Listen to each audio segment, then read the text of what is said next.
bukit atau Gunung Tabor, dan kita bersyukur kepada Tuhan karena di sini kita bisa menyaksikan lembah Harmagedon yang sebenarnya dikatakan Gunung Megiddo, tapi di sini ada lembah, rupanya lembah Harmagedon.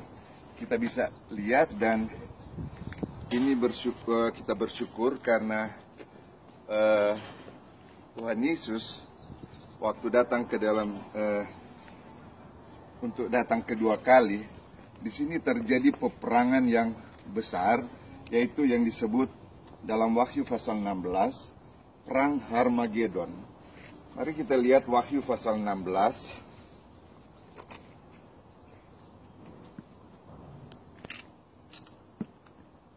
Mulai ayat 15. Lihatlah aku datang seperti pencuri, berbahagialah dia yang berjaga-jaga dan yang memperhatikan pakaiannya, supaya ia jangan berjalan dengan telanjang dan jangan kelihatan kemaluannya. Lalu ia mengumpulkan mereka di tempat yang dalam bahasa Ibrani disebut Harmagedon. Yesus waktu naik ke surga, kita perhatikan bahwa dia di Bukit Zaitun yang kita sudah datangi kemarin. Kemudian dia juga akan datang di Bukit Zaitun. Mari kita lihat Zakaria. Sebelum kita bahas tentang Harmagedon, kita lihat Zakaria pasal yang pasal 14.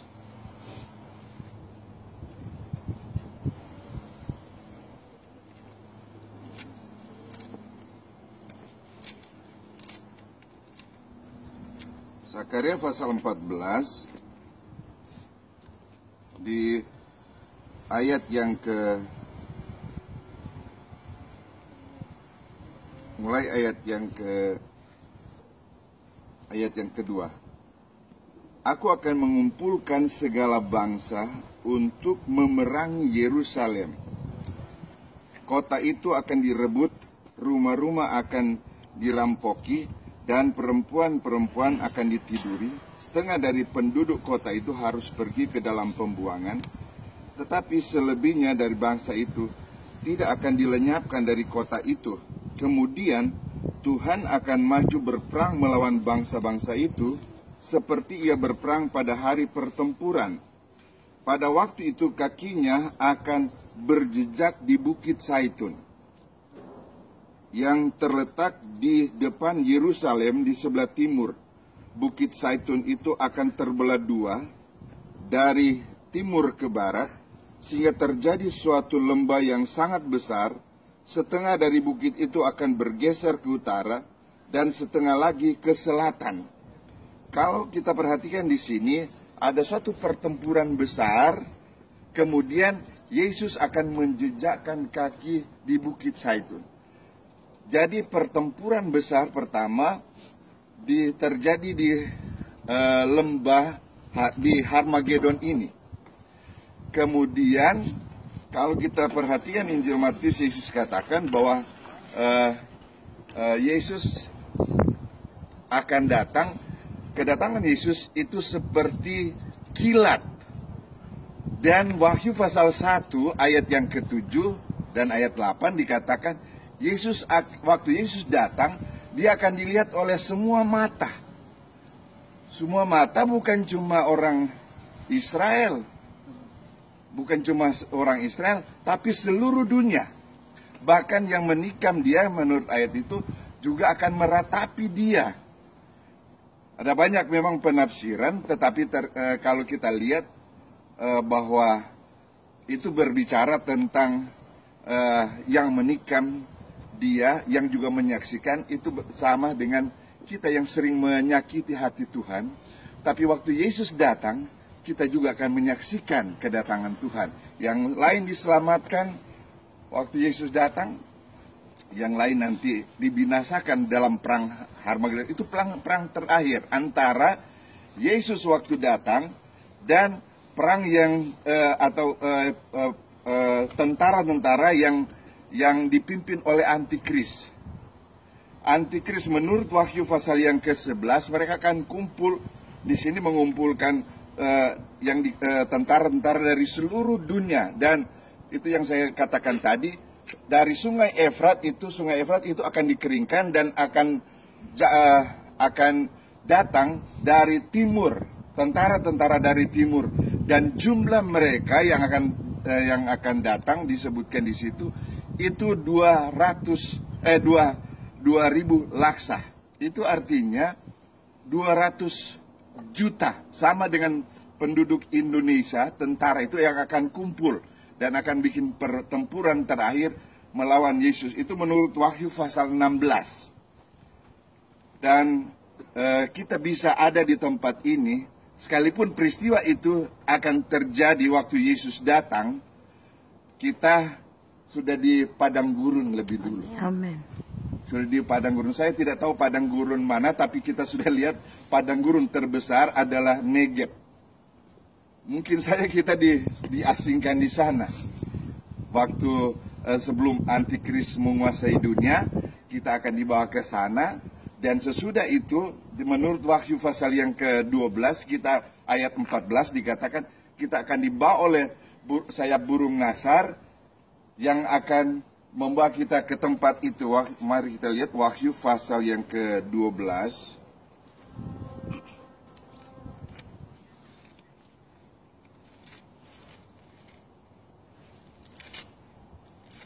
Wahyu pasal 12 ayat 14. Kepada perempuan itu diberikan kedua sayap dari burung Nasar yang besar, supaya ia terbang ke tempatnya di padang gurun, di mana ia dipelihara jauh dari tempat ular itu selama 1 masa dan 2 masa dan setengah masa. Jadi ada 3,5 tahun ada di padang gurun. Dan perlu perhatikan, ini bukan pengangkatan, karena kita dibawa ke padang gurun. Kalau pengangkatan itu dibawa menurut 1 Tesalonika pasal 4 ayat 16-17, itu kita langsung ketemu dengan Yesus di angkasa. Tapi kalau Wahyu pasal yang ke-12 ayat 14, ada satu tempat yang akan dipelihara pada masa selama 3,5 tahun, kita akan dipelihara di situ, jauh dari dikatakan ular ini, yaitu antikris. Nah, itulah sebabnya ada perbedaan antara disingkirkan ke padang gurun dan pengangkatan. Nah, pengangkatan itu terjadi waktu Yesus datang. Nah, waktu kita diasingkan selama 3,5 tahun, itu menunggu perang Harmagedon. Sesuai dengan Sakaria pasal yang ke-14 tadi, bahwa dia nanti akan menginjakkan kaki di Bukit Zaitun. Kemudian, tapi terjadi di ayat 2, terjadi peperangan dulu di sini. Peperangan besar. Dan disebutkan bahwa seluruh dunia atau setiap mata akan melihat. Nah, memang kedatangan Yesus dikatakan secepat kilat. Jadi sebelum menginjakkan kaki ke Bukit Zaitun, dia secepat kilat seluruhnya. Itu kalau satu kecepatan kilat, 1 detik itu 300.000 kilometer per detik. Jadi dalam 1 menit, dia sudah kurang lebih 7 kali keliling dunia dalam 1 menit untuk menyatakan kepada dunia, itulah kedatangan Tuhan. Baru dia akan menginjakkan kaki di Bukit Zaitun. Nah, disinilah pertama kali perang Harmagedon. Jadi kita bersyukur, dan itu kita sudah berada di sini. Kita kita sudah berada di satu tempat di mana Yesus akan datang dan akan terjadi peperangan yang besar, perang Harmagedon di tempat ini. Haleluya. Tetapi kita yang sudah jadi gereja yang sempurna, disingkirkan ke satu padang. Saya tidak pastikan itu padang gurun Negeb, tetapi kalau perjalanan kita kemarin kita sudah lihat itu luas sekali. Iya. Luas sekali. Jadi kita tidak bisa pastikan, menurut Alkitab tidak disebutkan di mana. Tapi padang gurun yang terbesar ternyata itu adalah Negeb. Ya, puji Tuhan kita bisa diizinkan. Tuhan, saya bersyukur karena saya mengajar kitab Wahyu. Dulu saya pikir-pikir gimana ini perang Armageddon itu gimana nanti, daerahnya itu gimana. Nah, menurut nanti kalian bisa baca di Wahyu pasal 16, Wahyu pasal 19, kemudian Sakaria pasal yang pasal yang ke-14, dan itu dimulai sebenarnya di pasal yang ke-12 dari Sakaria. Sakaria pasal 12 di situ disebutkan tentang keadaan Yerusalem. Yerusalem yang nanti akan dimusuhi oleh bangsa-bangsa. Mereka akan membuat pening atau berapa lama kita di sini? Maksudnya 15 menit. Ya? 15. Ya, saya cuma baca sedikit tentang Sakaria pasal yang ini yang sudah digenapi Sakaria. Tinggal Sakaria pasal 14 yang belum digenapi, yaitu nanti perang Armageddon. Sakaria pasal yang ke-12. Saya baca mulai ayat yang kedua. Sesungguhnya aku membuat Yerusalem menjadi pasu yang menyebabkan segala bangsa di sekeliling menjadi pening. Jadi Yerusalem, kita lihat, bikin pening seluruh, bukan cuma di sekitar Palestina, seluruh dunia bisa pening. Kemudian dikatakan, maka pada waktu itu aku akan membuat Yerusalem menjadi batu untuk diangkat bagi segala bangsa. Ini bicara segala PBB yang ambil alih. Siapa yang mengangkatnya pastilah mendapat luka parah. Segala bangsa di bumi akan berkumpul melawannya. Nah, di Yehezkiel yang saya sudah bilang di mobil tadi, Yehezkiel 38 dan 39, di situ bukan Amerika yang pimpin pertempuran untuk melawan Yerusalem. Bukan Amerika pemimpinnya, Rusia.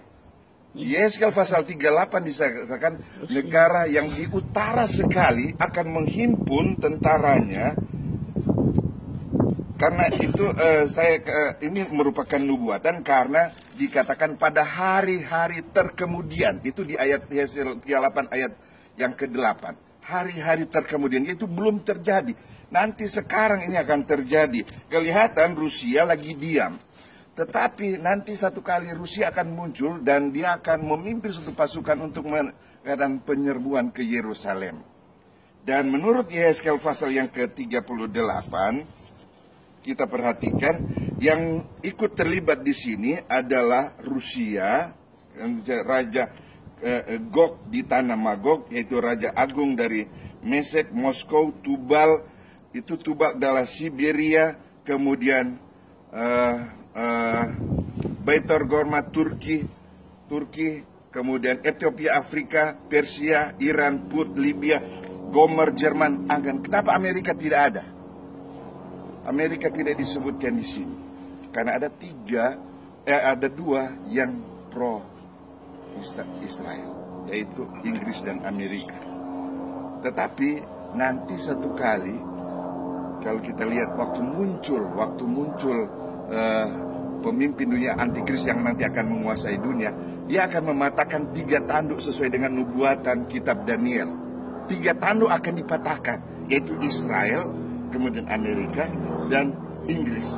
Ini nubuatan yang dikatakan dalam Daniel pasal 7 ayat 8 bahwa ada 3 tanduk begitu antikris muncul yang nanti akan menguasai dunia, Amerika akan dikalahkan. Nah, itulah yang disebutkan bahwa antikris akan menguasai dunia dan nanti akan memimpin satu pasukan yang besar untuk menyerang Kristus waktu Yesus datang.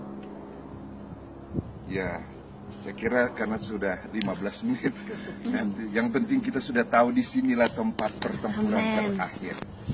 Kalau kita ngajar ke jemaat nanti kita sudah lihat inilah daerah yang paling luas ternyata. Bayangkan yang dari timur aja itu 200.000 bangsa, jadi 200 juta tentaranya cuma dari sana.